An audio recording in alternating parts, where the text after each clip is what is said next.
NIA के mission के बारे में।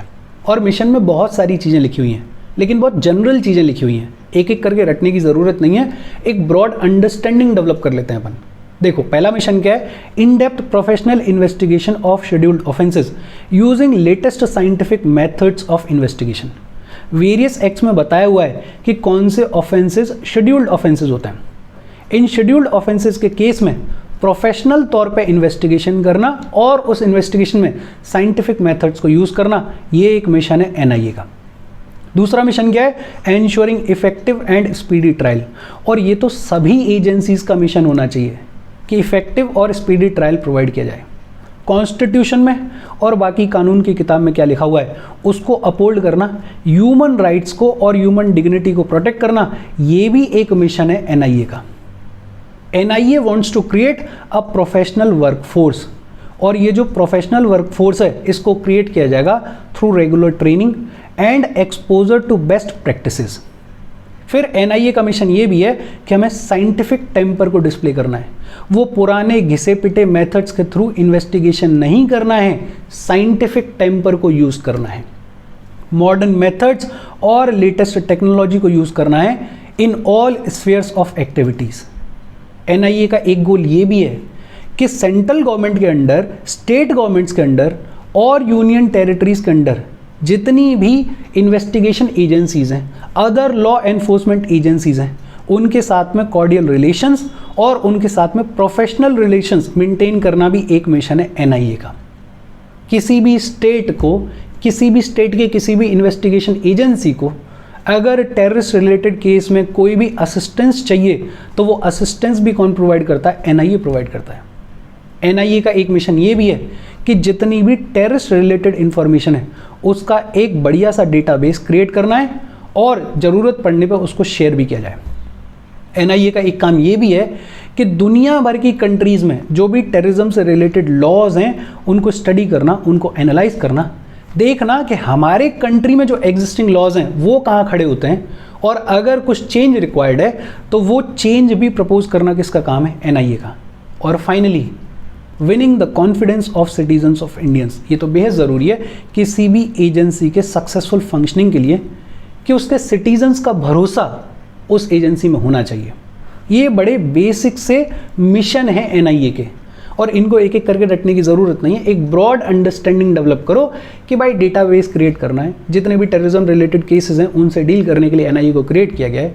पुराने मेथड्स यूज़ नहीं करने हैं हमें, लेटेस्ट टेक्नोलॉजी यूज़ करनी है हमें, और स्टेट के अंडर, सेंटर के अंडर जितनी भी इन्वेस्टिगेशन एजेंसीज हैं उनके साथ में कोऑर्डिनेट करना है, उनकी मदद करनी है, उनकी अगर मदद चाहिए तो वो मदद लेनी है। यही बेसिक सा मिशन है एनआईए का। फिर बात आती है कि एनआईए का जुरिस्डिक्शन क्या है। यहाँ पे एक टर्म लिखा हुआ है कॉन्करेंट जुरिस्डिक्शन। ये जो फॉलोइंग केसेस हैं, इन केसेस में एनआईए के पास में कॉन्करेंट जुरिस्डिक्शन है, मतलब कि इन केसेस को कोई और फोर्स इन्वेस्टिगेट कर रही है, वो तो कर ही रही है, इनके ऊपर एनआईए अपना इन्वेस्टिगेशन अलग से कर सकती है, कोई दिक्कत वाली बात नहीं है। जैसे कौन कौन से केसेस में, एक तो कोई भी ऐसा केस जो कि इंडिया की सोवरेनिटी और इंटीग्रिटी को इफेक्ट करता है। अब इस सोवरेनिटी और इंटीग्रिटी को इफेक्ट करने वाले केस को देश की कोई भी इन्वेस्टिगेटिव एजेंसी अगर इन्वेस्टिगेट कर रही है वो कर सकती है, कोई दिक्कत नहीं है, लेकिन एनआईए को भी कॉन्करेंट जुरिस्डिक्शन है, मतलब एनआईए भी इन्वेस्टिगेट कर सकता है। कोई भी ऐसा ऑफेंस जो कि सिक्योरिटी ऑफ द स्टेट को इफेक्ट करता है, वहाँ भी एनआईए को जुरिस्डिक्शन है। हमारे फॉरेन कंट्रीज़ के साथ में जो भी फ्रेंडली रिलेशंस हैं, वो अगर फ्रेंडली रिलेशंस किसी भी ऑफेंस की वजह से हार्म होते हैं तो ऐसे केसेस को भी एनआईए इन्वेस्टिगेट कर सकता है। बाकी वेरियस ट्रीटीज़ हैं, वेरियस एग्रीमेंट्स हैं, वेरियस कन्वेंशंस हैं, वेरियस रेजोल्यूशंस हैं ऑफ यूएनओ की एजेंसीज या अदर इंटरनेशनल ऑर्गेनाइजेशंस, उनके तहत जो भी वेरियस एक्ट्स की बातचीत की गई है, उनके तहत जो भी वेरियस ऑफेंसेस की बातचीत की गई है, उन ऑफेंसेस, उन केसेस को भी इन्वेस्टिगेट करने की पावर किसकी है, एनआईए की। लेकिन ये याद रखना, ये कॉन्करेंट जुरिस्डिक्शन है। फॉर एग्जांपल, कोई सिक्योरिटी ऑफ स्टेट को हार्म करने वाला ऑफेंस कमिट किया गया है और मान लो उसको सीबीआई इन्वेस्टिगेट कर रहा है, तो सीबीआई तो कर रहा है, कोई दिक्कत वाली बात नहीं है, लेकिन एनआईए भी आ सकता है और बोल सकता है कि यार हमें भी इन्वेस्टिगेट करना है, हमें भी अपने एंगल से देखना है कि भाई इसमें कोई टेररिस्ट रिलेटेड चीज़ तो नहीं है या कोई ऐसा ऑफेंस तो नहीं है जो ज़्यादा प्रॉब्लमेटिक हो, तो एनआईए को कॉन्करेंट जुरिस्डिक्शन है। और बेसिक एनआईए को ये पावर तो है ही कि वो टेरर अटैक्स को प्रूव करती है। टेरर अटैक्स जैसे बॉम्ब ब्लास्ट के केसेस हैं, जैसे एयरक्राफ्ट्स और शिप्स वगैरह को हाईजैकिंग के केसेस हैं, जैसे किसी न्यूक्लियर इंस्टॉलेशन पे अटैक का अगर कोई केस है, या फिर वेपन्स ऑफ मास डिस्ट्रक्शन के यूज़ का कोई केस है, ऐसे जितने भी टेररिज्म रिलेटेड केसेस हैं उनको प्रूव करना, उनको इन्वेस्टिगेट करना किसका काम है? एनआईए का है। फिर 2019 में एनआईए का जुरिडिक्शन एक्सटेंड किया गया, कुछ और ऑफेंसेस में एनआईए को पावर दी गई, जैसे ह्यूमन ट्रैफिकिंग। अभी अपन बात कर रहे थे 2019 का जो अमेंडमेंट एक्ट है उसके थ्रू एनआईए के जुरिडिक्शन को एक्सटेंड किया गया है। किन केसेस में? ह्यूमन ट्रैफिकिंग के केसेस में अब एनआईए का जुरिडिक्शन है, जो बच्चों को, औरतों को खरीदा जाता है, बेचा जाता है, ऐसे ह्यूमन ट्रैफिकिंग के केसेस। काउंटरफिट करेंसी और बैंक नोट्स, ये फर्जी करेंसी, फर्जी नोट जो प्रिंट किए जाते हैं, चाइना है, पाकिस्तान है, ये खूब काउंटरफिट करेंसी को हमारे कंट्री में पुश करते हैं। क्यों पुश करते हैं? इकोनॉमी को डिस्टेबलाइज करने के लिए, टेररिस्ट एक्टिविटीज़ को स्पॉन्सर करने के लिए। तो इनसे रिलेटेड जितने भी केसेस हैं अब उनके ऊपर एनआईए का जुरिडिक्शन है।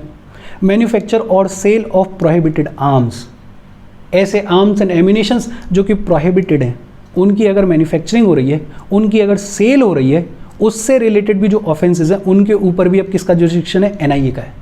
साइबर टेररिज्म जो कि आज की डेट में बड़ा उभरता हुआ फील्ड है, मतलब कंट्रीज़ को टारगेट करने के लिए आजकल इसका खूब यूज़ किया जा रहा है, तो ऐसे केसेस में भी अब जुरिडिक्शन किसका? एनआईए का है। एक्सप्लोजिव सब्सटेंसेस, उनको लेके अगर कोई ऑफेंस किया गया है तो उसके ऊपर भी किसका जुरिडिक्शन है? एनआईए का जुरिडिक्शन है। इस पूरे स्लाइड में 2-3 चीज़ें याद रखनी है। एक तो एनआईए का कॉन्करेंट जुरिडिक्शन है in cases of sovereignty, integrity, security of state, friendly relations with foreign states और यूनाइटेड नेशन या जितनी भी अदर इंटरनेशनल ऑर्गेनाइजेशंस हैं, उनकी जो भी ट्रीटीज़ हैं, एग्रीमेंट हैं, कन्वेंशंस हैं, रेजोल्यूशंस हैं, उनमें जो भी ऑफेंसेस हैं उनके ऊपर एनआईए का जुरिडिक्शन है। दूसरा, टेररिज्म रिलेटेड जितने भी केसेस हैं उनके ऊपर जुरिडिक्शन किसका? एनआईए का। और 2019 में एनआईए के जुरिडिक्शन को एक्सटेंड किया गया और आज की डेट में human trafficking, counterfeit currency, prohibited arms की मैन्युफैक्चरिंग, सेल, साइबर टेररिज्म और एक्सप्लोजिव सब्सटेंसेस, इनसे रिलेटेड भी अगर कोई केस है तो उसके ऊपर जुरिडिक्शन किसका है? एनआईए का है। और फिर फाइनली बात आती है NIA amendment act of 2019। Basically कुछ अमेंडमेंट्स किए गए। एक तो बेहद इंपॉर्टेंट ये बोला गया कि ये जो एनआईए का जुरिडिक्शन है, एनआईए एक्ट के जो प्रोविजंस हैं वो इस 2019 के एक्ट के बाद अब उन लोगों पे भी अप्लाई होंगे जिन्होंने कोई शेड्यूल्ड ऑफेंस कमिट किया है बियॉन्ड इंडिया। इंडिया की टेरिटरी के बाहर अगर किसी ने कोई शेड्यूल्ड ऑफेंस कमिट किया है अगेंस्ट इंडियन सिटीजन और affecting the interest of India, तो उसके ऊपर भी एनआईए एक्ट के प्रोविजंस अप्लाई होंगे। भाई हमारे देश में अगर कोई हमारे सिटीजन्स के अगेंस्ट में शेड्यूल्ड ऑफेंस कर रहा है या हमारे इंडिया के इंटरेस्ट को अफेक्ट करने के लिए कोई ऑफेंस कर रहा है तो वहाँ तो एनआईए के प्रोविजंस अप्लाई होते ही होते हैं। लेकिन 2019 अमेंडमेंट एक्ट ने ये बोला कि कोई भी ऐसा इंसान जो इंडिया के बाहर इंडियन सिटीजन्स के अगेंस्ट में या इंडिया के इंटरेस्ट के अगेंस्ट में अगर कोई शेड्यूल्ड ऑफेंस कमिट करेगा तो उस पर भी एनआईए एक्ट के प्रोविजंस लागू होंगे।